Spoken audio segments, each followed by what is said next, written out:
తెలంగాణలో స్థానిక సంస్థల ఎన్నికల మీద కాంగ్రెస్ బీజేపీ పార్టీలు దృష్టి సారించాయి. ఢిల్లీ పెద్దలు సైతం ఎన్నికల్లో గెలుపు కోసం కృషి చేస్తున్నారు. ఈ క్రమంలో ఢిల్లీ నేతలు తెలంగాణలో వరుసగా పర్యటిస్తున్నారు. ఇటీవల కేంద్ర హోంమంత్రి అమిత్ షా నిజామాబాద్కు వచ్చారు. 4వ తేదీన ఏఐసీసీ అధ్యక్షులు మల్లికార్జున ఖర్గే తెలంగాణలో పర్యటిస్తారు. ఇప్పటికే ఏఐసీసీ ఇన్ఛార్జ్ మీనాక్షి నటరాజన్ హైదరాబాద్ చేరుకుని ఖర్గే పర్యటన, బహిరంగ సభ ఏర్పాట్లను పర్యవేక్షిస్తున్నారు.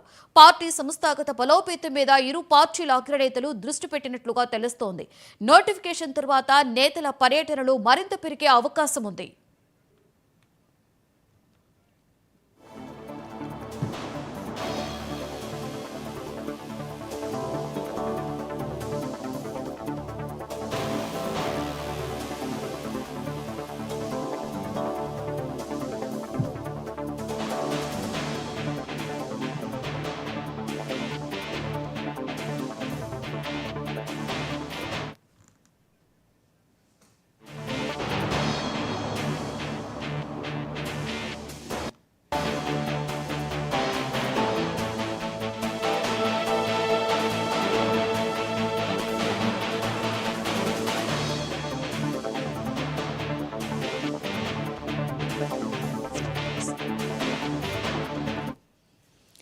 తెలంగాణలో స్థానిక సంస్థల ఎన్నికల మీద కాంగ్రెస్ బీజేపీ పార్టీలు దృష్టి సారించాయి. ఢిల్లీ పెద్దలు సైతం ఎన్నికల్లో గెలుపు కోసం కృషి చేస్తున్నారు. ఈ క్రమంలో ఢిల్లీ నేతలు వరుసగా తెలంగాణలో పర్యటిస్తూ ఉన్నారు.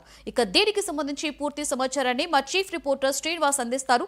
శ్రీనివాస్, చెప్పండి, ఈ మధ్య ఢిల్లీ నేతలు తెలంగాణలో వరుసగా పర్యటిస్తున్నారు కదా, దీనికి సంబంధించి పూర్తి సమాచారం శ్రీనివాస్.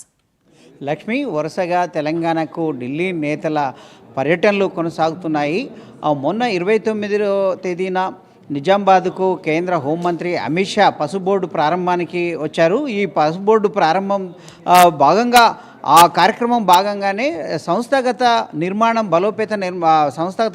సంస్థాగత నిర్మాణాన్ని బలోపేతం చేసే చర్యలు కూడా, సూచనలు కూడా ఇవ్వడం జరిగింది పార్టీ నేతలకు. ఇందులో భాగంగా పార్టీ నేతలతో ప్రత్యేకంగా భేటీ కావడం కూడా జరిగింది. సాధారణంగా ఢిల్లీకి రాష్ట్ర నేతలు వెళ్తుంటారు, వివిధ కార్యక్రమాలకు లేకపోతే పదవుల కోసం వెళ్తుంటారు. కానీ ఇప్పుడు స్థానిక సంస్థలు నేపథ్యం దృష్టిలో పెట్టుకొని స్థానిక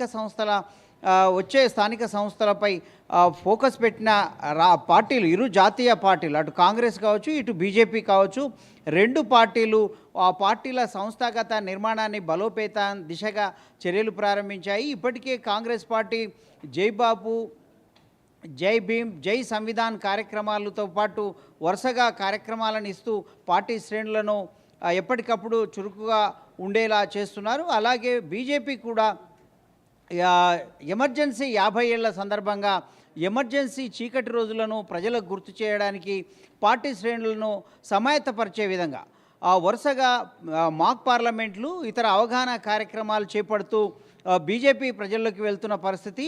అటువైపు మరొక వైపు బీఆర్ఎస్ పార్టీ కూడా 42% రిజర్వేషన్ల అంశాన్ని ప్రజల్లో తీసుకెళ్లడానికి ప్రత్యేక కార్యక్రమాలు చేపట్టిన పరిస్థితి.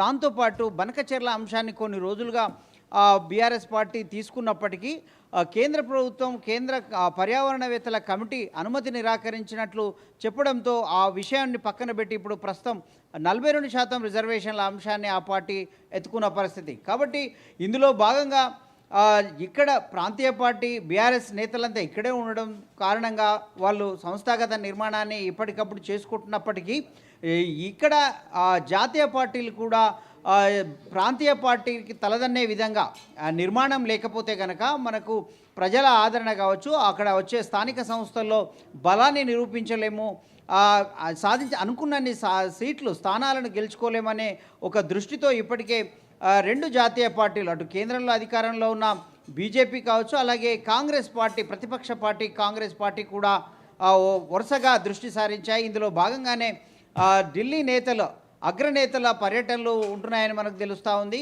ఇందులో భాగంగా 29న నిజామాబాద్కు వచ్చిన అమిత్ షాతో కొంత పార్టీ శ్రేణుల్లో కదలిక రావడంతో పాటు రాష్ట్ర పార్టీ అధ్యక్ష ఎన్నిక కూడా కొలిక్కి వచ్చింది. అధ్యక్షుడిగా రామచంద్రరావు ఎన్నికైన పరిస్థితి.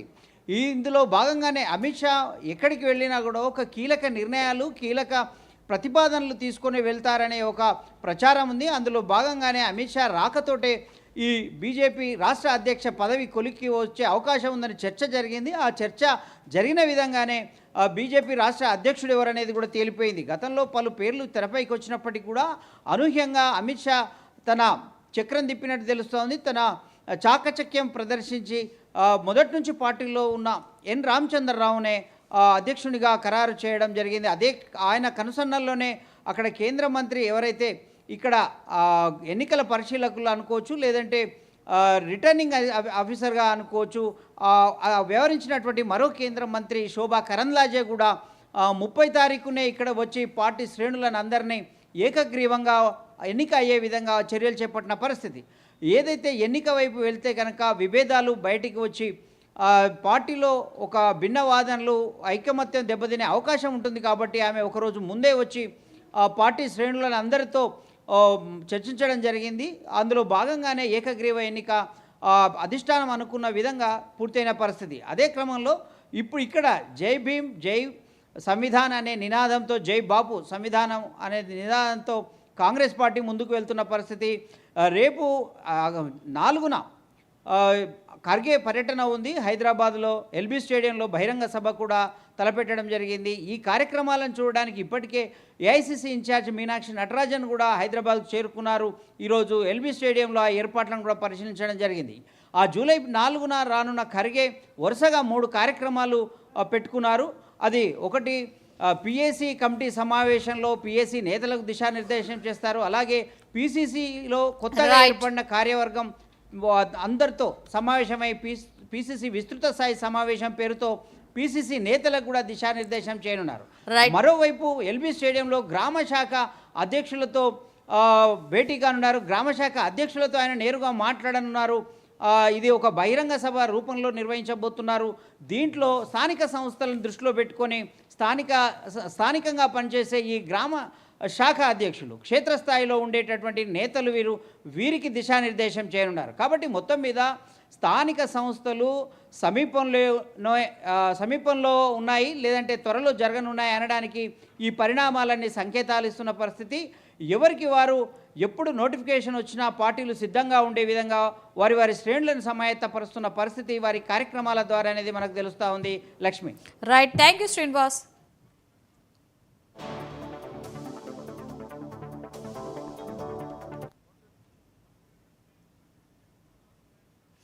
మంత్రి వరంగల్